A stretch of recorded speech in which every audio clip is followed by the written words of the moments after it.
하와이 하나우마베이. 절벽 밑으로 해변가가 보인다. 사람들이 스노클링을 하기 위해 모여있고 해변가에서 20여 분 떨어진 넓은 바다 한가운데 태양이 따갑게 내려 쪼이고 있다. 보트 하나가 여유롭게 떠있다.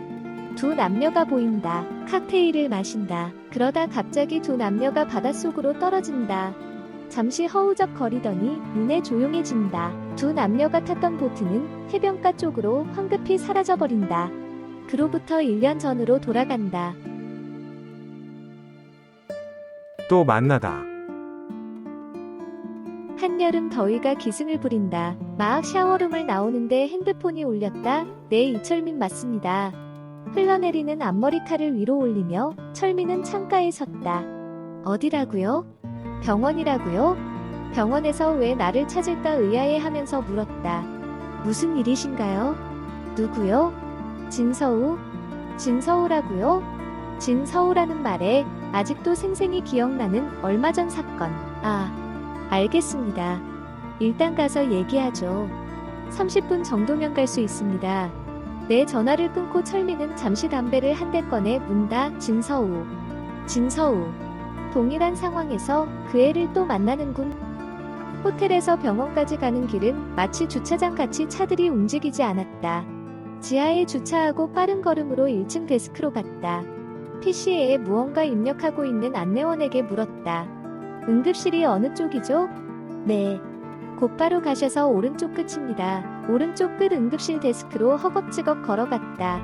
진서우 환자 때문에 왔는데요. 간호사가 묻는다. 혹시 이철민 씨 되시나요? 예. 제가 이철민입니다. 여름철이었지만 병원 내부는 에어컨으로 선을 하기까지 했다. 간호사가 안내를 하면서 말한다. 환자분 소지품에서 나온 연락처가 이철민 씨 연락처밖에 없어서요.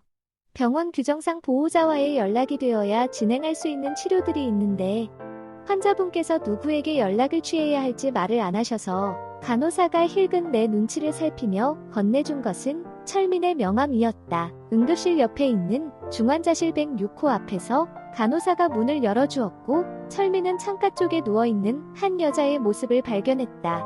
서우 맞군. 간호사 말대로 조금 전의 세척을 마친 것이 분명했다. 얼굴은 백지장같이 창백했고 예상대로 양팔뚝엔 링거가 꽂혀 있었다. 그녀는 창가 쪽으로 향해 눈을 감고 있었다. 서우, 너야. 철민이 나지막하게 묻는 순간 그녀가 고개를 돌렸다. 아저씨? 또 어떻게 된 거야? 묻지 마세요. 근데 미안해요. 아저씨에게 연락을 했다고 들었지만 제가 어떻게 할 수 없었어요. 이미 연락하느라. 그래. 괜찮아. 그런데 너 또 약 먹은 거야? 그랬을 거예요. 아마. 그랬을 거라니? 나 참.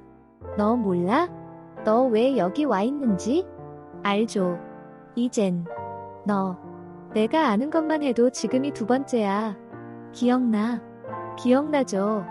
미안해요. 이럴 때마다 아저씨를 만나서. 철민은 좀 씁쓸한 미소를 지으며 창가 옆 의자에 풀썩 앉았다. 얘기해봐. 아직도 너 풀지 못한 그 방황이라는 문제가 남아있는 거야? 서우는 철민을 향해 고개를 돌렸다. 묻지 마세요. 해결될 수 없는 문제예요. 그렇다고 또 자살을 시도하다니. 웃긴다 너. 진짜 웃긴다. 갑자기 서우가 웃었다. 나 재밌죠? 아저씨? 기가 막힌다. 재미서? 일 저질러 놓은 게? 네. 진짜 재미서요. 다음에도 아저씨가 오실 건가? 궁금하기도 하고요. 철민은 자리에서 일어났다. 나 간다. 수속 매듭은 내가 해주고 갈게. 잠깐. 아저씨. 철민이 발걸음을 멈추자 서우가 몸을 일으키며 얘기했다. 그러실 필요 없어요. 아저씨는 그냥 병원 규정칙상 연락이 된 거고 입원비 걱정은 마침표 아시죠? 저 돈 많은 거. 알지. 하와이 땅 다 살 수 있다는 거? 어쨌든 앞으론 이런 일로 너 진짜 안 만났으면 좋겠다. 퇴원하면 즉시로 집에 들어가. 알았지? 진짜 걱정되어서 하시는 말이에요. 아님 귀찮아서. 간다. 철민은 카운터에 들러 담당 사무원을 만났다. 만일 무슨 일로 연락하실 일이 있으시면 이게 제 이메일입니다. 거기로 연락하시든지 아님 아까 그 핸드폰으로 하십시오. 알겠습니다. 암튼 조금만 늦었으면 큰일 날 뻔했습니다. 철민은 병원을 빠져나와 호텔로 향했다. 요상한 만남이라고나 할까? 웃기는 만남이라고 할까? 첫 번째 서우가 자살을 시도했을 때도 철민은 그의 옆에 있었다. 그게 불과 5개월 전 일이었다. 첫 만남. 하나오마 베이는 말대로 너무 아름다웠다. 주차하고 차에서 내려 조금만 걸어가면 밑으로 절벽처럼 까겨 내려간 곳에 위치한 연으로 하나오마 베이 해변가가 보인다. 그리고 왼쪽 오른쪽 양쪽으로 가파른 작은 둔덕이 보이는, 그러니까 마치 움푹 파놓은 듯한 형태의 해변가다. 해변의 경사가 완만하여 한참을 바다 쪽으로 걸어나가도 회심한 얕고 활동만한 물고기들이 사람들 다리 사이를 지나가는 곳이다. 오른쪽 옆으로 마치 동네 해수욕장에 동백섬을 조그맣게 만들어 놓은 듯한 바위섬이 보인다. 철민은 선탠을 마치고 바위섬을 향해 산책을 시작했다. 바위 쪽에 거의 다가갔을 즈음 강렬한 태양이 바다에 반사되어 철민이 잠시 눈을 선글라스 안에서 감고 있었는데 눈을 뜨는 순간 무언가가 바위 반대편 쪽으로 떨어지는 느낌. 철민은 호기심으로 바위섬 위로 올라갔을 땐 아무것도 보이지가 않았다. 근데 사람 육감이란 참 이상한 거다. 혹시나 하고 아래쪽을 살폈는데 파도 사이로 사람의 형태가 보여왔다. 뭐야?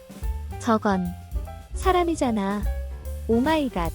황급히 뛰어내려간 철민은 이미 파도에 저만치 밀려가고 있는 그 물체가 사람임을 확인했다. 빨간 옷을 입었기에 더 또렷하게 보인다. 해변가 입구에 있는 가드 전망대를 향해 헬프 헬프 외치며 철민은 파도 속에 뛰어들었다. 그 다음은 마치 영화 속의 한 장면같이 기억이 된다. 기진맥진 하여 빠진 사람 건지고 백사장에 뉘어놓았을 때까지도 철민은 그 사람이 여자란 것을 모르고 있었다. 사람들이 옹성옹성 모여들었지만 누구 하나 나서는 사람은 없었다. 나쁜 놈들. 나중에 안 거지만 아마도 사람들은 그녀와 철민을 한 가족으로 보았을 것이라고 생각이 들었다.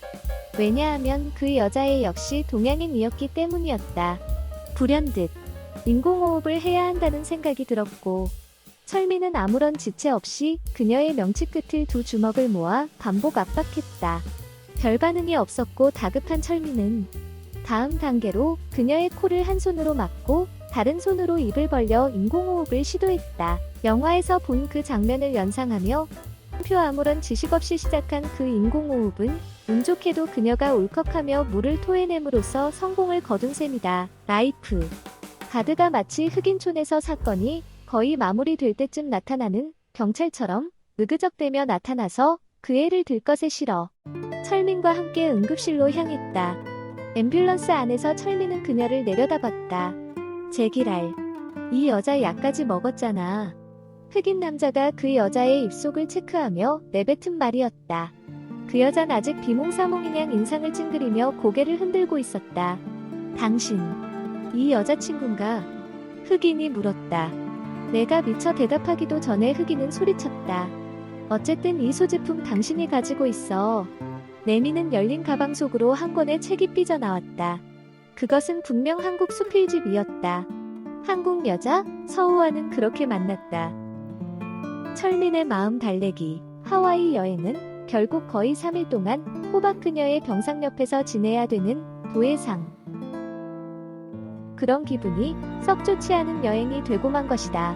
3일 만에 그녀가 완전히 정신을 차렸을 때 철민의 기분은 정말 말이 아니었다. wrong place, wrong people 이란 말이 뇌리에 강하게 생각났고 철민은 자기 자신이 문제 이외에도 남이 사건에 말려들어 머릿속은 미칠 것 같이 복잡해지고 있었다. 그 여자의 이름은 진서우였고 그때 그녀는 갓 대학 입학한 학생이었다. 왜 수면제를 복용했고 왜 바위 위에서 뛰어내렸는지 왜 한국 여자가 이곳 하와이까지 왔는지 철민은 물어볼 이유도 없었고 물어볼 기분도 아니었다. 일주일이란 여행 중 반이 되는 3일이 그 애로 인해 망쳐진 게 철민은 심히 분했을 뿐이다. 그런데 그 사건은 거기서 끝난 게 아니었다. 그날 저녁 철민이 음악을 들으며 와인 한 잔과 함께 호텔방 베란다 앞에서 아무 생각 없이 바닷가를 내려다보고 있었는데 도어벨이 울렸다. 아무것도 시킨 게 없는 철민은 의아해하며 문을 열었는데 그것은 다름이 아닌 진서우 그애였다. 입을 벌리며 서 있는 철민에게 진서우는 힘든 미소를 지었다. 아저씨, 이렇게 계속 세워두실 건가요? 전 지금 기운이... 이 말과 함께 서우는 쓰러졌고 철민은 황급히 그녀를 부축하여 침대에 뉘었다. 제기랄, 내 휴가 완전히 망가지는군. 서우는 진짜 식은 땀으로 온 몸이 싸늘했다. 타올로 얼굴에 땀을 닦아주고 이불을 머리끝까지 덮어준 다음 철민은 호텔방을 나왔다. 철민은 자기의 문제거리를 해결하러 여기까지 돈과 시간과 노력을 들여왔다. 그런데 철민은 지금 남의 문제거리를 해결해주고 있다.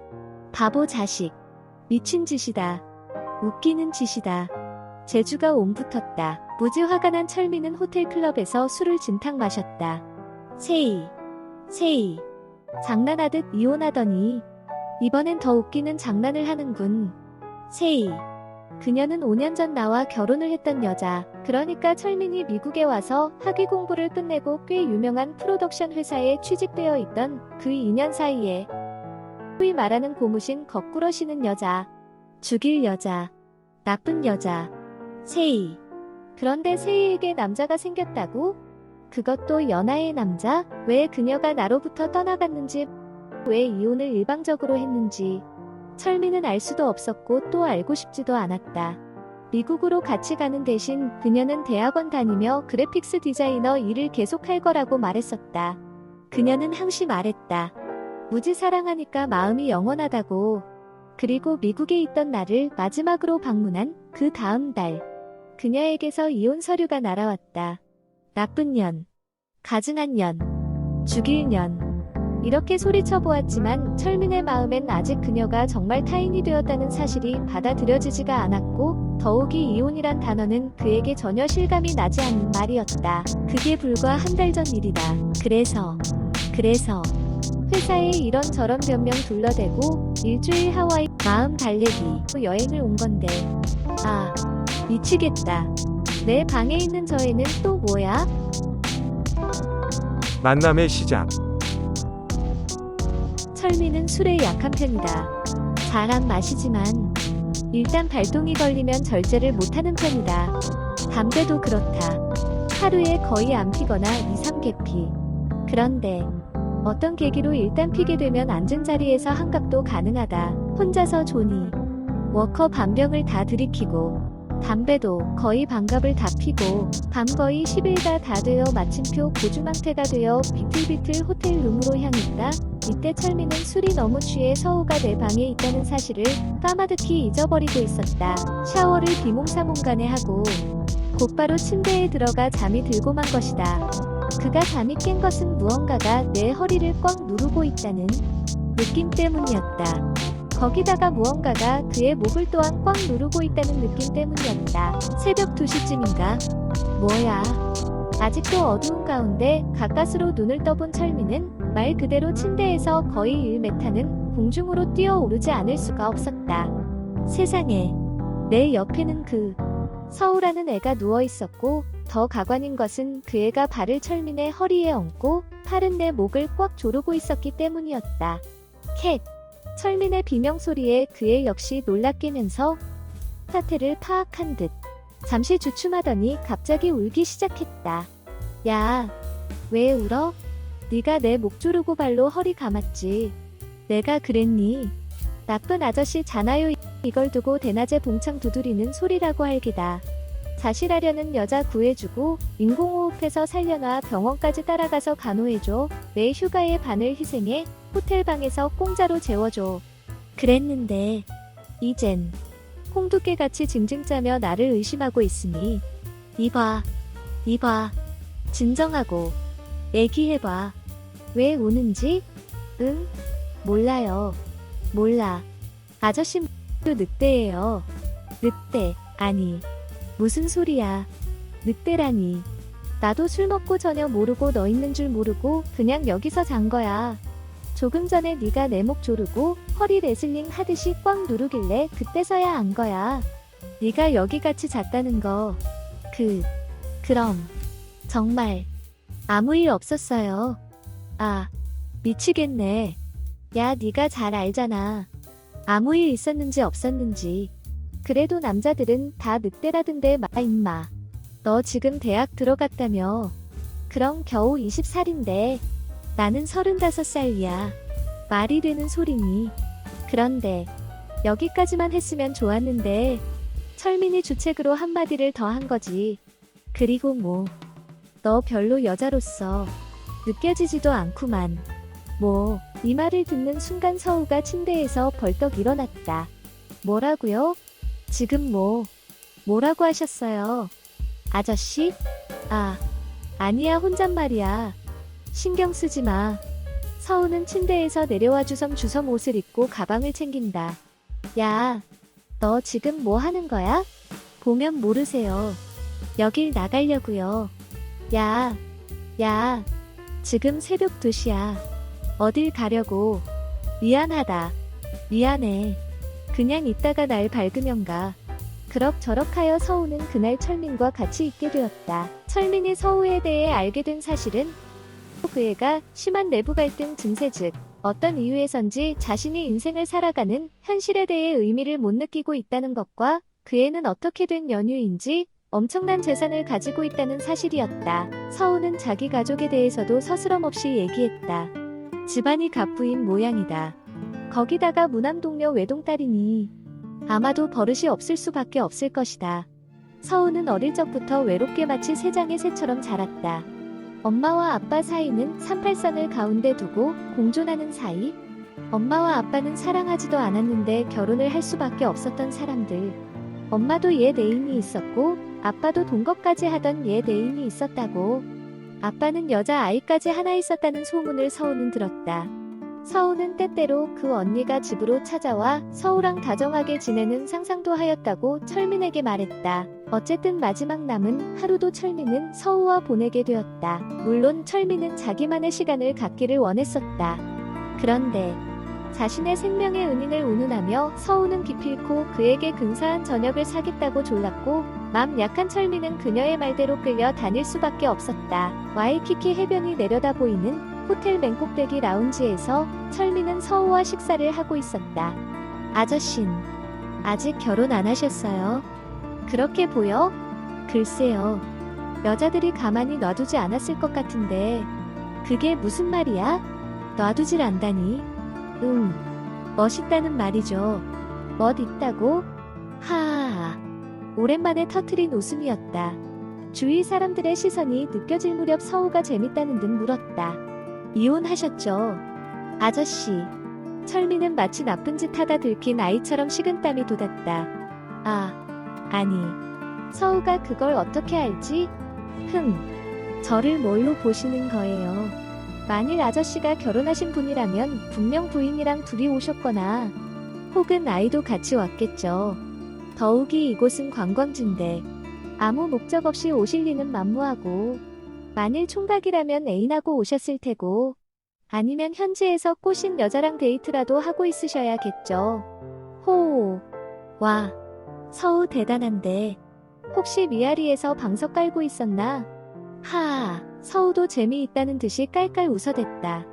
그런데 이런 질문에도 좋을지 모르지만 왜 자살을 기도했지? 나이도 어리고 이쁘고. 그런데 이 질문에 서우의 안색이 변했다.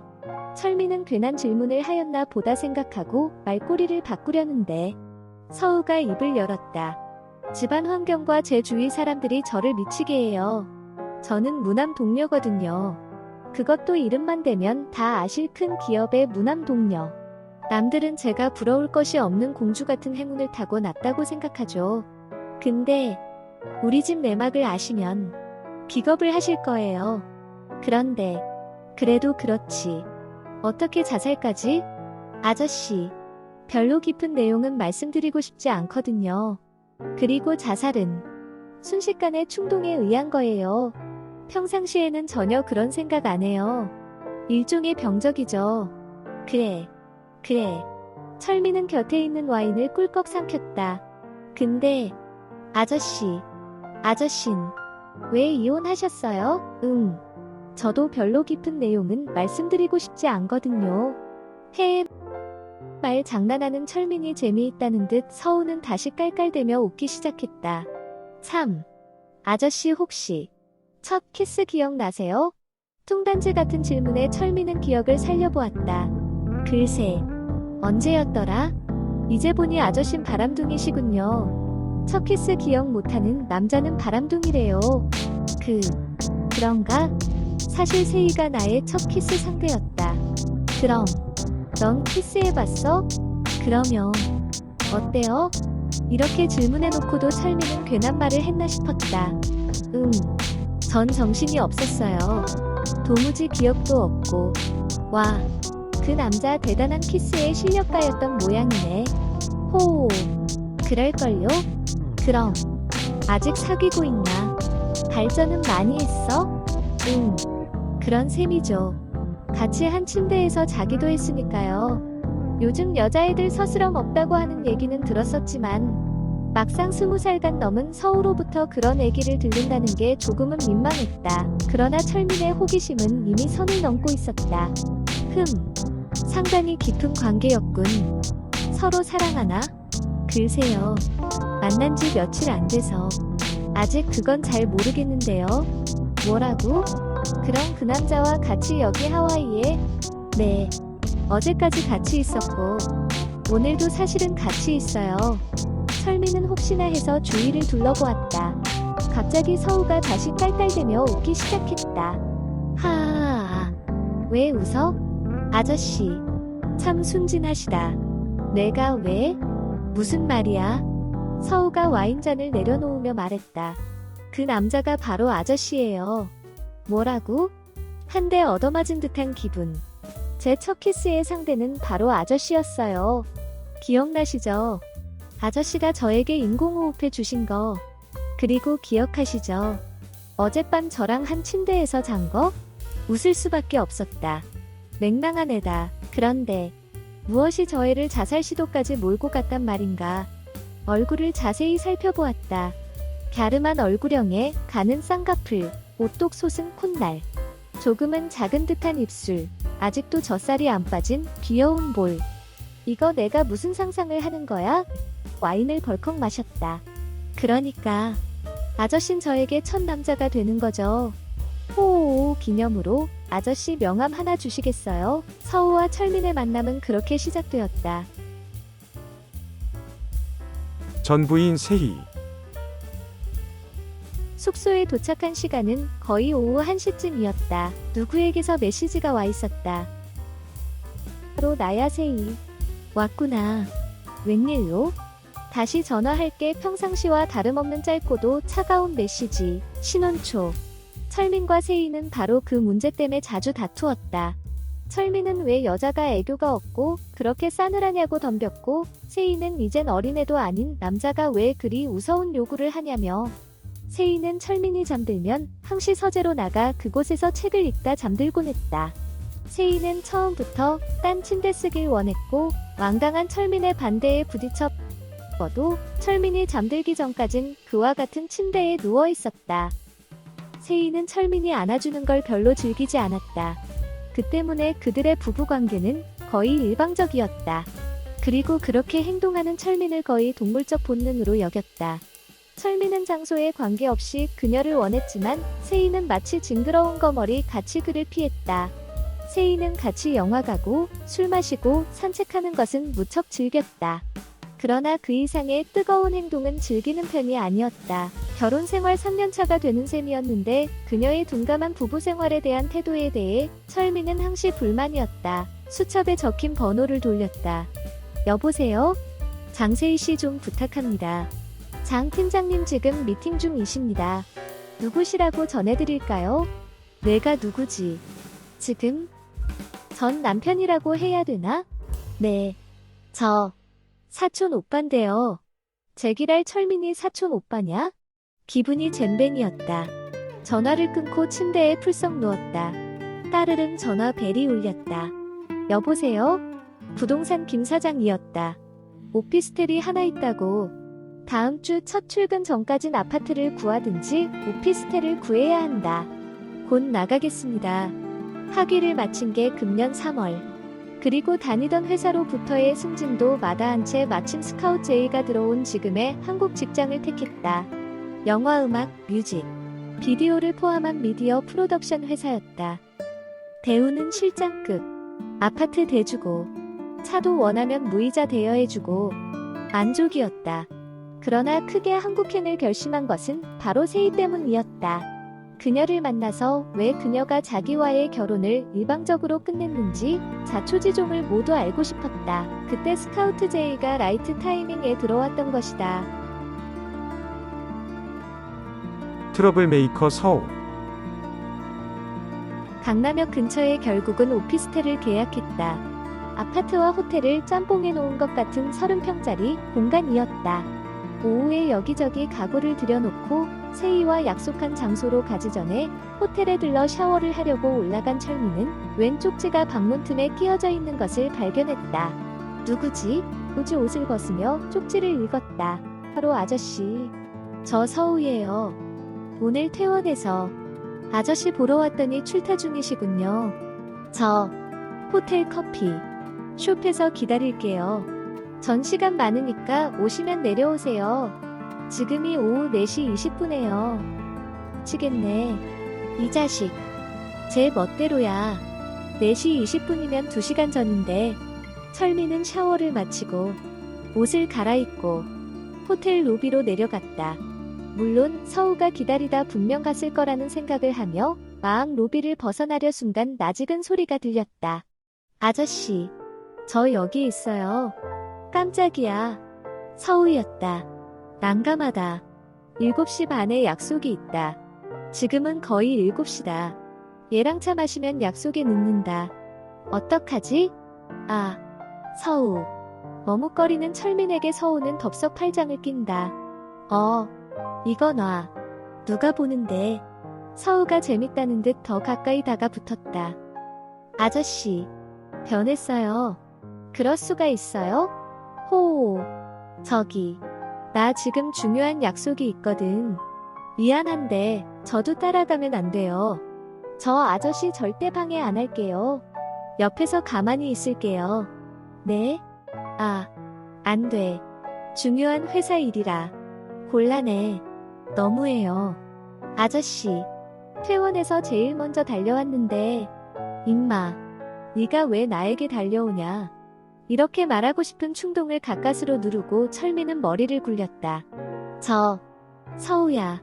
그럼 내가 빨리 일 보고 올 테니까 너 이 근처에 있어라. 그러죠. 빨리 오실 거죠? 그럼 2시간 내에 와. 그럼. 아저씨. 서우가 손을 내밀고 있었다. 뭘 돌라고? 방키요. 방키는 왜? 참 아저씨는. 그럼. 저더러 호텔 로비에서 2시간 동안 기다리란 말씀이에요? 매너가 빵점이세요. 그럼. 내 방에 들어가려고? 네. 거기서 TV나 보면서 쉬고 있을게요. 금방 퇴원했더니 기운도 없어요. 빨랑 주세요. 진퇴양난. 안 주자니. 진드기 붙겠고 그러면 약속 시간 늦겠고. 주자니. 이거. 뭔지 신고. 알았어. 여기. 대신. 얌전하게 있어. 알았어요. 다녀오세요. 철민은 허겁지겁 호텔을 빠져나와 택시를 잡아탔다. 아저씨. 압구정동 갤러리아 쪽으로 가주세요. 택시가 거의 압구정 입구쯤 갔을 때 핸드폰이 울렸다. 여보세요? 네. 이철민 씨 맞으십니까?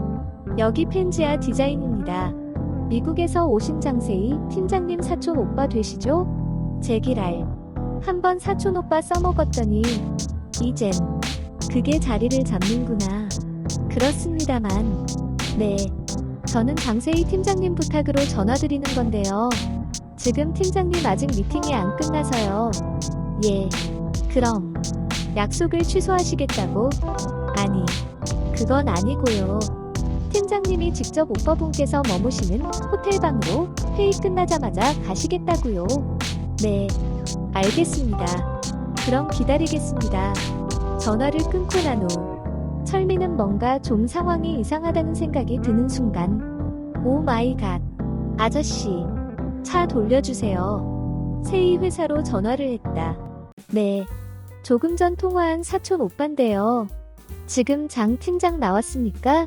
잘 모르겠습니다. 아니, 모르다니요. 조금 전에 댁이 전화해서 장 팀장 아직 회의 중이라고 하지 않으셨어요? 아, 네. 지금 장 팀장님, 이곳에서 회의하시는 게 아니라요. 무역센터에 계시거든요. 오빠분께서 머무시는 호텔 바로 옆이죠. 곧 도착하실 겁니다. 오 마이 갓. 철민은 다시 자기 호텔방으로 전화를 했다. 그러나 전화를 받질 않는다. 어떻게 된 거야? 안 올라갔나? 그렇담 다행인데. 나갔나? 그렇담 더 좋고. 혹시 또 이불 뒤집고 자는 거 아냐? 오 마이 갓. 아저씨, 빨리 좀 갑시다. 그날따라 차가 왜 그리 많은지. 손님, 이거 차 막히는 거 전부 아줌마들 때문에 그래요. 집에서 하라는 살림은 안 하고 죄다 몰려 나와 교통만 엉망으로 만들어 놓죠. 허둥지둥 택시에서 내려 로비를 거쳐 엘리베이터를 타고 11층에서 내려 복도를 뛰어 허겁지겁 1103호에 다다랐다. 휴, 다행이다. 벨을 눌렀다. 소식이 없다. 다시 한번. 소식이 없다. 마하쿠론트로 내려가서 키를 받을까 생각하는데 누구세요? 하며 문이 열리는데 우와, 미쳐. 서우가 샤워를 마악 끝냈는지 타올 가운을 입고 머리를 말리며 생긋생긋 웃고 있다. 엄마, 아저씨, 어떻게 이렇게 일찍 오셨어요? 제가 보고 싶으셨나 보다. 그러면서 밖으로 뛰어나오며 후다닥 안긴다. 순간 저쪽 복도에서 웬 낯익은 여자가 다가오고 있었다. 세이. 오 마이 갓. 여전한 세희. 호텔 로비 커피 숍으로 간신히 세이를 데리고 갔다. 아니 끌고 간 거다. 앉자마자 세이의 귀에 익은 소리가 들렸다. 아직도 인생을 만화같이 즐기고 계시네. 근데 상대가 너무 어리지 않아? 인생을 만화같이 즐긴다. 이 말은 철민이 수도 없이 세이로부터 들어왔던 말이다. 세이야, 그건 오해야. 내가 설명할게. 아니, 그럴 필요 없어. 용건이나 간단히 얘기해. 그리고 사실 이제 내가 철민 씨 사생활에 관여할 자격이라도 있겠어? 속마음을 감추듯 세이가 키위 주스를 벌컥 마신다. 그래, 어떻게 지냈어? 근데 그 계집엔 누구야? 언제부터야? 햇병아리던데. 흥분을 못 감춘 듯 세이는 연방 키위 주스를 마셨다. 세이야, 네가 보는 것 같은 그런 사이 아니야. 우리, 그래?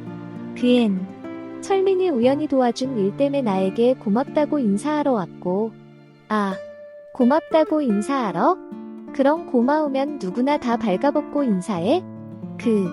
그건 아마도 그 애가 더워서 샤워를 한 모양이지.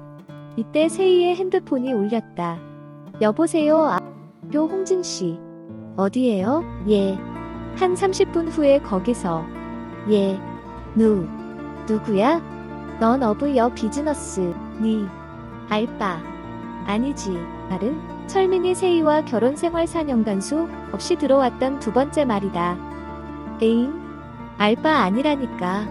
나 가야 돼 곧. 용건이 뭐야? 그 연하라는 남자야? 야, 너도 연기 좋아하는구나. 우린 어쩜 이렇게 취향도 비슷하냐? 안 그래? 넘겨 짚지 마. 우리, 와, 대단하네요. 대단해.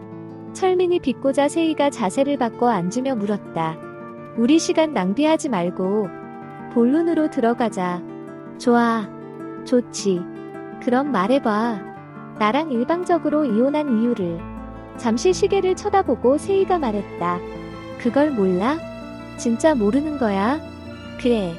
진짜 몰라. 나 미국 갈 때 분명히 우리 같이 가자고 했었고 넌 네 일 핑계로, 네 공부 핑계로 한국에 남아있겠다고 네 입으로 통보한 거야. 안 그래? 그건 그래. 근데 왜 이혼한 거야? 그건 철민 씨가 더 잘 알잖아? 몰라. 그러니까 말해줘. 나도 알아야지. 왜 철민이 이혼 당했는지. 우린 미국에 같이 가자고 결정했고, 세희도 찬성했잖아. 미국 가서 둘이 공부도 더 하고, 한 5년 정도 지내다가 우리 학위 끝나면 다시 한국 돌아오기로. 물론, 처음엔 나도 찬성했지. 근데, 나는 도무지 자신이 없었어. 더욱이 미국에는 철민 씨 부모님들이 사시는데, 알아? 당신 부모님들? 우리 결혼을 끝까지 반대하신 분들이 바로 당신 부모님들이었어. 그런 환경 속으로 다시 내가 들어가라고? 그건 말도 안 되는 거였어. 5년 전, 철민이 부모님들의 반대를 무릅쓰고 세희와 뛰쳐나가 동거를 시작했던 그 기억이 떠올랐다. 세희는 고아였다. 그러나 전형적인 고아들의 몸에 밴 반항적이며 부정적인 면을 세희에게선 발견할 수 없었다. 부모님들은 세희가 고아라는 그 자체를 결격사유로 보고 있었고 또 한 가지 큰 결격사유로 부모님들이 들고 나온 것은 바로 세희가 혼혈아라는 사실이었다. 그 사실은 곧 세희의 출생 자체가 성스럽지 못한 비정상적인 환경에 의한 소산물이라는 어쩌면 부모들 입장에선 지극히 그리고 당연히 문제 삼을 수 있을 법한 충격 요소였던 것이었다. 세희야, 나는 너의 어떤 환경적 조건도 상관하지 않았다는 걸 너도 잘 알고 있잖아. 나는 너를 진짜 사랑해서 결혼했던 거야. 내가 우리 부모님들과 등을 돌리면서까지 택한 게 너였어. 그런데 그런 내가 나의 의지와는 상관없이 이혼을 당했는데 그냥 가만 있으라고? 세희는 아무 말이 없었다. 사실 철민은 왜 세희가 이혼을 일방적으로 감행했는지 그 이유를 분명히 알고 있다. 그것은 나의 부모님들과도 전혀 상관이 없는 것이고 진짜 이유는 나를 위한 것이라는 것을. 나 가야 돼. 미안해. 자리를 벗어나는 세희의 옆모습에서 불빛에 반사되는 눈물이 보였다. 세희야. 세희가 떠난 후 거의 30분 동안 철민은 자리에 앉아 있었다. 아저씨, 여기 계셨군요. 어느 틈에 서우가 내려와 있었다. 미안해요. 아저씨, 저 때문에. 철민은 대꾸도 않은 채 자리에서 일어나 걸어갔다. 아저씨, 저랑 얘기 좀 해요. 제가 풀어드릴게요. 철민은 순간 솟아나는 화를 감추지 못하고 소리쳤다. 야, 제발 지금부터 어른들 일에 끼어들지 마. 어린애가 웬 참견이니? 가란 말이야. 엘리베이터 근처에 있던 사람들이 힐끗 우리를 쳐다봤다. 아저씨, 전 어린애가 아니에요. 자꾸 어린애라는 말 하지 마세요. 그러니까 어린애 같이 굴지 말고 빨리 집에나 들어가 봐. 순간 왼뺨에서 불꽃이 튄다. 아니, 서우가 철민의 뺨을 때린 것이다. 앞으로 한 번만 더 어린애 그러시면 그땐 가만 안 있어요. 서우가 빠른 걸음으로 사라지는 것을 보며 철민은 온몸에 맥이 빠짐을 느꼈다. 아, 재수 더럽게 없는 날이다. 세희에게 당한 기분도 잼뱅인데 1시간도 못 돼서 서우에게 빵까지 맞아. 무지 재수옹 붙은 날이다. 출근 첫날. 이철민 실장님을 소개합니다. 강 사장의 소개가 끝나자 박수 소리가 들렸다. 첫 출근 날이다. 사무실은 거의 작업실이라고 보는 게 좋으리만큼 표 작업 위주로 만들어져 있었고 다만 실장실은 회의를 위한 중간 크기의 탁자가 놓여져 있는 룸이었다. 이것저것 사무실 정리가 끝나갈 무렵 프론트에서 인터컴이 울렸다. 네, 이철민 실장입니다. 실장님, 강 사장님 호출이신데요. 지금 비회의실에 계십니다. 알았어요. 철민이 회의실에 들어가자 강 사장이 반갑게 자리에서 일어났다. 자, 앉읍시다. 커피를 마시며 강 사장이 서류철을 하나 건네준다. 자세한 건 나중에 설명드리고 첫 프로젝트는 우리 이 실장께서 직접 프로덕션 해주셨으면 해요. 철민은 잠시 의외였지만 내심을 감추고 대답했다. 물론입니다. 열심히 해보겠습니다. 그의 첫 생각은 처음 스카우트 되어 온 사람의 역량이 얼마나 되는지 일종의 첫 테스트라는 생각이 들었다. 진 회장님 아시죠? 이번 뮤직비디오 제작 특별 부탁하셨습니다. 비중이니만큼 이 실장께서 직접 제작해 주셨으면 합니다. 진 회장이라면 지금 철민이 근무하는 네메시스 스튜디오를 비롯한 거의 10개의 반개 회사를 거느린 일신 기업의 총수 아닌가? 그리고 이미 뮤직 비디오 출연진도 다 정해진 상황입니다. 신경 좀 써주시기 바랍니다. 회의실을 벗어나며 강 사장이 한마디 덧붙인다. 그리고 이번 뮤직 비디오 주인공이 바로 진 회장님 따님이라는 사실 각별 유의해 주시길 바랍니다. 강 사장이 나간 뒤 철민은 서류철을 열었다. 아니, 이게 누구야? 가만. 이건 진서우? 진서우? 그렇담 진서우가 진 회장의 딸? 오 마이 갓, 김 팀장이 들어왔다. 김 팀장. 진서우 씨에 관해 알고 있는 모든 얘기 자세히 좀 해주시죠. 네, 여기 서류에 신상 정보가 다 기록되어 있습니다만 아시다시피 진서우 양은 진두희 회장님의 무남 동료입니다. 고교 시절의 틴 패션 모델로 잠시 활약했었고 약 1년 전 속해 있던 그룹이 음반을 낸 적이 있습니다. 물론 실패였죠. 그 후 솔로로 데뷔하기 위해 준비 중이라는 말을 들은 적이 있습니다. 그러면 이미 우리 네메시스에서 음반을 냈다는 얘깁니까? 그건 아닙니다. 1년 전 음반 낸 건 무명 제작자를 통해서였습니다. 아니, 왜 이 스튜디오를 놔두고? 그 당시엔 회장님 몰래 한 거였죠. 저도 나중에 들은 얘기지만 회장님께서 결국 허락하신 건 불과 수개월 전이라고 들었습니다. 골치 아프게 생겼다. 그런데 이 제작 명령이 떨어진 건 언제입니까? 물음표 제가 부임하기 전입니까? 아니면 부임 소식이 있은 다음입니까? 네. 제가 알기론 실장님 부임하고 우연히도 일치하는 것 같습니다. 제기랄. 진서우. 요게 또 장난치는구나. 이렇게도 못하고 저렇게도 못하고. 김 팀장. 내일 진서우 양과 인터뷰 셋업 좀 해줘요. 오후로. 진 회장의 딸 서우. 토요일이라서 그런지 기분은 좋았다. 한국에 온 지도 이제 다음 주면 한 달이 되어간다.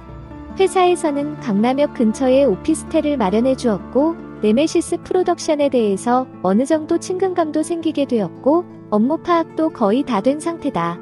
그리고 어쨌든 이혼 한 달 전에 미국에서 마지막 얼굴을 본 세이도 다시 보게 되었고 무언가가 정지되어 있는 듯한 느낌은 없어서 좋았다. 그러나 새로운 변수로 등장한 진서우.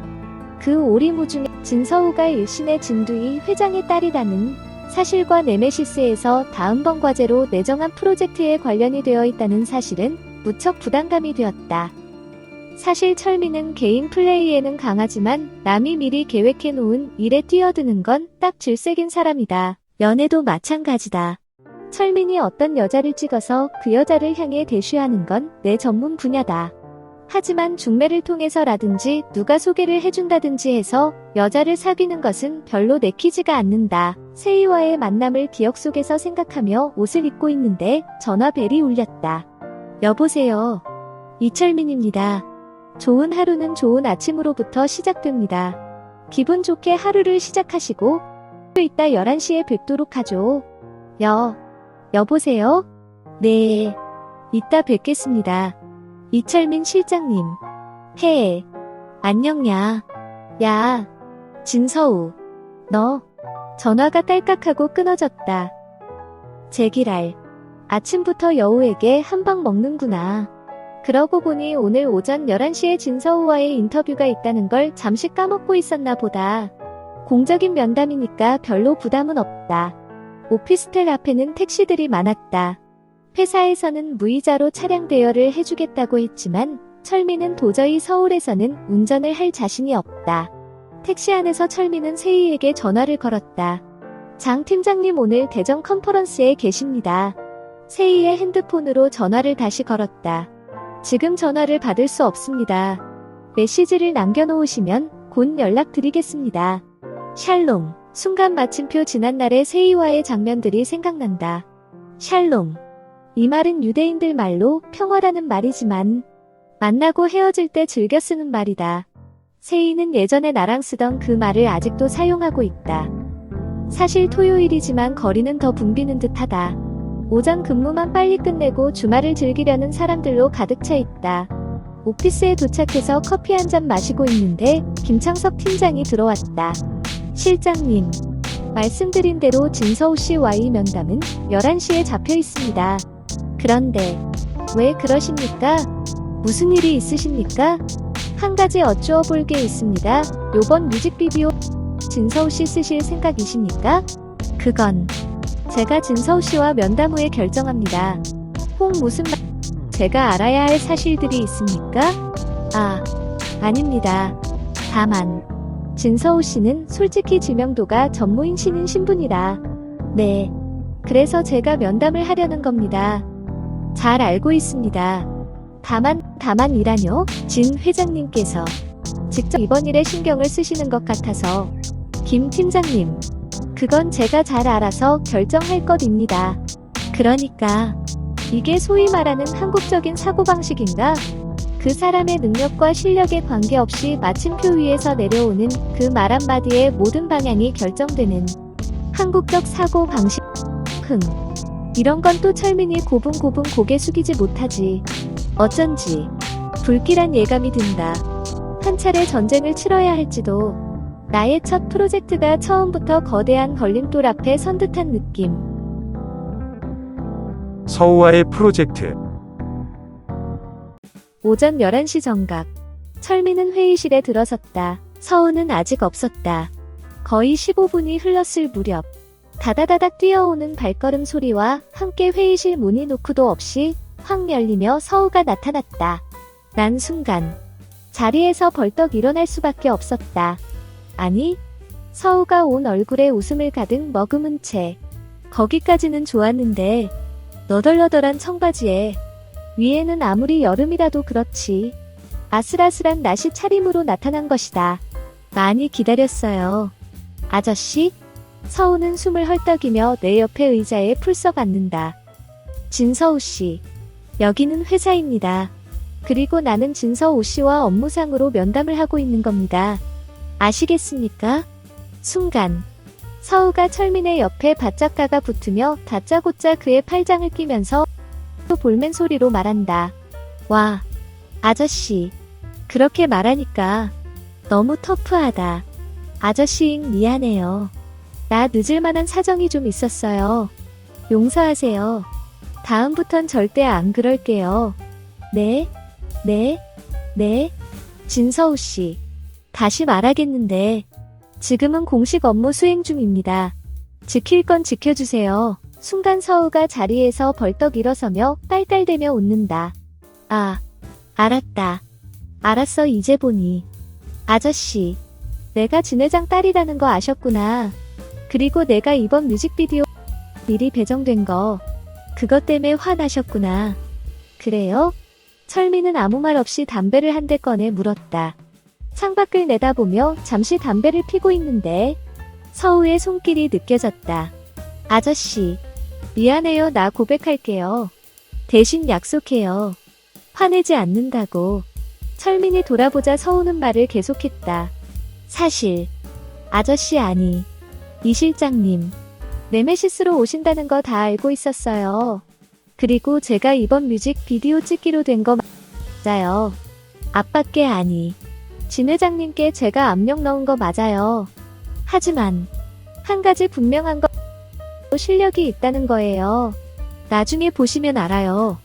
진서우 씨, 뮤직비디오 배역은 저와 감독이 정합니다. 이번 진서우 씨의 배역은 없었던 걸로 하겠습니다. 이상입니다.